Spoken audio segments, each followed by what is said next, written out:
आखिर क्या है गीजा के पिरामिड का रहस्य? क्या कारण है कि वहाँ की सरकार ने पिरामिड पर रिसर्च का काम रोक दिया है? सच्चाई हमसे उतनी ही दूर है जितना कि हमारी आकाश गंगा का छोर। लेकिन कहते हैं ना कि जिन खोजा तिन पाइया, गहरे पानी की पैंट। तो हमारे साथ इस वीडियो में आखिर तक बने रहिएगा, क्योंकि आज हम लेकर आए हैं गीजा के पिरामिड के कुछ ऐसे रहस्य जिनके बारे में जानकर वाकई में आप हैरान हो जाएंगे और आपको अच्छा भी लगेगा।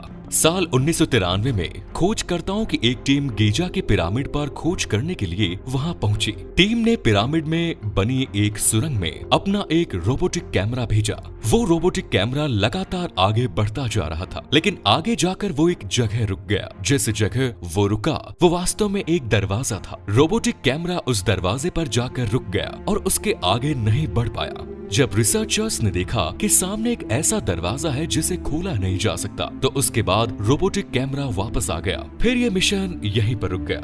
आने वाले 10 सालों तक इस सब्जेक्ट पर कोई नई रिसर्च नहीं हुई। अब सदी बदल चुकी थी और वो साल था 2002। खोज करने वालों की एक और टीम एक बार फिर रोबोटिक कैमरा लेकर गीजा के पिरामिड पर पहुंची। उसने एक बार फिर उसी सुरंग में रोबोटिक कैमरा भेजा जहां 10 साल पहले भेजा गया था। अंतर इतना था कि इस बार वो रोबोटिक कैमरा अपने साथ एक ड्रिल मशीन भी लेकर गया। इस बार ड्रिल मशीन लेकर पहुंचा रोबोटिक कैमरा उस दरवाजे तक गया जहां तक पिछला अभियान सफल रहा था। इसके बाद उस दरवाजे में ड्रिल मशीन की मदद से एक छोटा सा होल किया गया और वो कैमरा दीवार को पार करके उस तरफ देखने में कामयाब रहा। लेकिन कैमरे ने उस तरफ जो कुछ भी देखा उसे जानने के बाद वहाँ की सरकार ने इस अभियान को यहीं पर बंद कर दिया। आइए चलते हैं इन पिरामिड के इतिहास की तरफ। आज से लगभग 4500 साल पहले इन पिरामिड्स को बनवाया गया था। आप देख सकते हैं कि उस वक्त का इंजीनियरिंग कौशल कितना डेवलप था कि बिना किसी भारी मशीन के इस्तेमाल के एक जमीन को बाकायदा मार्किंग करके समतल किया जाता है। 50 टन के बड़े से पत्थरों को बाकायदा प्रॉपर शेप में काट करके कंस्ट्रक्शन साइट पर पहुंचाया गया। उस जमीन पर 50 टन के लाखों को यूज किया गया। इतना ही नहीं, इन पत्थरों को 480 फीट की ऊंचाई तक पहुंचाना भी आसान काम नहीं था। पत्थरों की मदद से पिरामिड का निर्माण किया जाता है। बड़े पैमाने पर इसमें मैन पावर का यूज किया गया रहा होगा। बिना किसी मॉडर्न टेक्नोलॉजी के इन पिरामिड्स को पृथ्वी के जियोमेट्रिक सेंटर पर बनवाया गया था। वैज्ञानिक इन पिरामिड्स को एलियन से भी जोड़कर देखते हैं। उनका मानना है कि पुराने समय के इंसान इतने बड़े बड़े स्ट्रक्चर को नहीं बना सकते थे। ये किसी एलियन का कमाल है। वैसे आपको क्या लगता है, इतना बड़ा स्ट्रक्चर हमारे पूर्वजों ने तैयार किया होगा या फिर स्पेस से आई किसी एलियन सिविलाइजेशन ने इन पिरामिड्स को धरती पर बनाया है? अपना जवाब हमें कमेंट बॉक्स में जरूर दें। ऐसा वैज्ञानिक इसलिए कहते हैं क्योंकि पिरामिड्स के बाहरी हिस्सों को तो स्टडी करके उन्होंने इसके रहस्य को दुनिया के सामने रख दिया, लेकिन अभी भी कुछ सीक्रेट्स ऐसे हैं जो पर्दे के पीछे हैं। पिरामिड्स की मिस्ट्री। ये घटना 1879 की है। एक आदमी जब मिस्र के पिरामिड के नजदीक से गुजर रहा था, उसी समय उसके पास एक गीदड़ आकर बैठ गया। वो आदमी उस गीदड़ के पीछे भागता है तो वो आदमी भागकर मिस्र के पिरामिड की उस सुरंग में चला जाता है। उस गीदड़ का पीछा करते हुए वो आदमी भी उसी सुरंग में चला जाता है। सुरंग में जाकर वो देखता है कि वो जगह बड़ी ही रहस्यमयी है। दीवारों पर जो चिन्ह और संकेत बने हैं वो जिस भाषा के हैं वो कोई पुरानी और सीक्रेट लैंग्वेज है। उसी जगह पर एक पत्थर का ताबूत भी मौजूद है। उसे इस ताबूत को देखकर हैरानी होती है, क्योंकि जिस सुरंग से वो आया था उस सुरंग से छोटे से पत्थर को भी लेकर जाना बड़ा मुश्किल था। तो फिर इतना बड़ा ताबूत यहाँ कैसे आया? इस जगह पर मौजूद ताबूत में आने वाले 100 सालों तक रिसर्च अर्ज को उलझा रखा। लेकिन फिर बाद में इस बात पर विचार किया गया कि ये भी हो सकता है कि इस ताबूत को यहाँ प्लांट करने के बाद ही इसके आसपास के स्ट्रक्चर को कंस्ट्रक्ट किया गया होगा। लेकिन इस जवाब ने तो वैज्ञानिकों को और भी हैरान कर दिया, क्योंकि अगर इन ताबूतों को यहाँ रखकर इनके आसपास पिरामिड के स्ट्रक्चर को बनाया गया है तो इसका मतलब है कि इनके बनाने वालों को मैथमेटिकल कैलकुलेशन का बहुत अच्छी तरह ज्ञान था और उसे इन्होंने इतनी कुशलता के साथ इम्प्लीमेंट भी किया। अगर इस बात को मान भी लिया जाए कि पिरामिड के इंजीनियर्स वाकई इतने कुशल थे, तब भी इन पिरामिड के कंस्ट्रक्शन को लेकर एक नया सवाल खड़ा हो गया। पिरामिड की बाहरी दीवारें तो बड़े बड़े पत्थरों से बनाई गई थी, लेकिन भीतरी भीतरी दीवारें ग्रेनाइट की थी,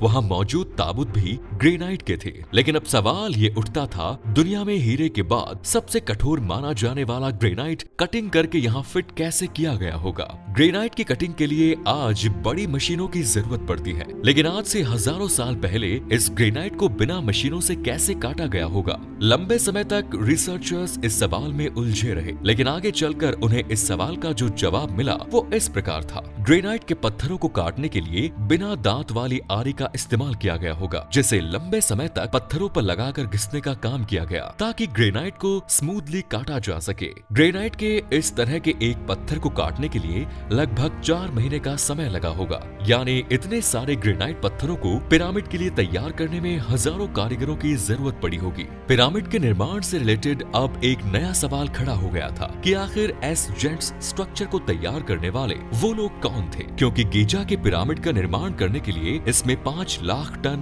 मोर्टार, 50,000 टन ग्रेनाइट, लगभग 50 लाख टन लाइमस्टोन के पत्थरों का इस्तेमाल किया गया। आज की तारीख में बुर्ज खलीफा दुनिया का सबसे ऊंची इमारत है और इसमें 5 लाख का मटेरियल यूज हुआ है, जो गीजा के पिरामिड के मुकाबले में कुछ भी नहीं है। इतने बड़े बनाने के लिए 20 साल का समय लगा, जबकि ताजमहल को बनाने के लिए 22 साल का। तब ये सवाल भी उठता है कि आखिर इतने कम समय में बिना किसी मॉडर्न टेक्नोलॉजी और मशीनरी के इस्तेमाल किए किस प्रकार वहाँ के लोगों ने इतने बड़े स्ट्रक्चर को तैयार किया होगा। ऐसा ही कुछ स्पेसएक्स कंपनी के मालिक एलॉन मस्क भी यही कहते हैं कि पिरामिड एलियंस के द्वारा ही बनाए गए हैं। लेकिन हाल ही के दिनों में रिसर्चर्स ने जब इन पिरामिड्स पर अपनी बात रखी तो उन्होंने कहा कि ये पिरामिड्स तो इंसानों के द्वारा ही बनाए गए हैं। इन्हें बनाने के लिए एक समय में लगभग 1 लाख मजदूर काम किया करते थे। हालांकि एक बात ये भी उठती रही कि ये सारा काम गुलामों के द्वारा कराया गया होगा, लेकिन वो गुलाम इतने टैलेंटेड नहीं थे कि वो इतने कठिन काम को कर पाते। ये तो किसी एक्सपर्ट्स का ही काम था। इसके बाद पिरामिड के आसपास के प्रीमेसाइसिस को भी वैज्ञानिकों ने अपने रिसर्च के दायरे में लिया और उन्होंने वहाँ पर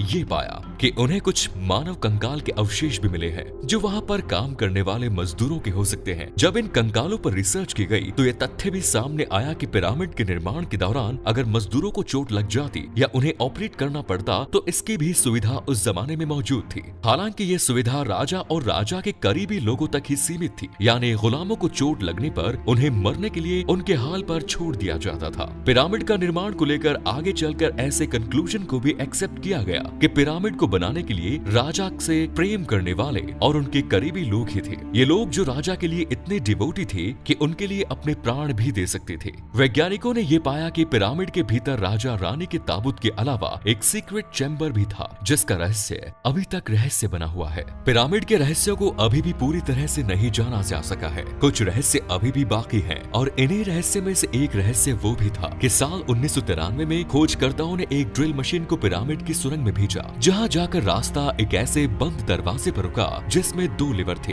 पहला मिशन तो यहीं पर समाप्त हो जाता है। इसके 10 साल बाद दूसरा मिशन साल बाद 2002 में यहाँ पर भेजा गया। इस बार रोबोटिक कैमरे के साथ ड्रिल मशीन भी भेजी गई। ड्रिल मशीन ने इस दरवाजे पर छेद तो कर दिया, बट इसके बाद जब इसमें कैमरा डाला गया तो कैमरे में सामने एक और दीवार नजर आई। इसके बाद मिशन एक बार फिर यहीं पर रोक दिया गया। वहाँ की सरकार को लगा कि इस रिसर्च की वजह से कहीं उनके देवता नाराज न हो जाए। इजिप्ट पर राज करने वाले अलग अलग राजाओं ने एक पिरामिड को नष्ट करने की भी कोशिश की। 12वीं सदी के अंतिम समय में इजिप्ट पर सुल्तान अल अजीज का शासन था। उसने मजदूर लगाकर इन पिरामिड्स को मिटाने की कोशिश की, पर वो उनका ज्यादा कुछ उखाड़ नहीं पाया। यहाँ के दूसरे पिरामिड काफरा के ठीक सामने 73 मीटर ऊंची एक मूर्ति नुमा आकृति मौजूद है, जिसे ग्रेट स्फिंक्स के नाम से जाना जाता है। इसका चेहरा शेर की तरह है, लेकिन बाकी शरीर इंसानों की तरह है। पहले ये काफी मजबूत दिखती थी, लेकिन वक्त के साथ इसके चेहरे पर कुछ पुरानेपन के निशान है। ये एक सिंगल स्टोन स्ट्रक्चर है। माना जाता है कि ये सभी ग्रामीणों का रक्षक है। साल 1995 में आकृति के नीचे कुछ टनल भी मिली, जिसकी दीवारों पर वैसे ही प्रतीक चिन्ह मिले जैसे कि पिरामिड की दीवारों पर मिले।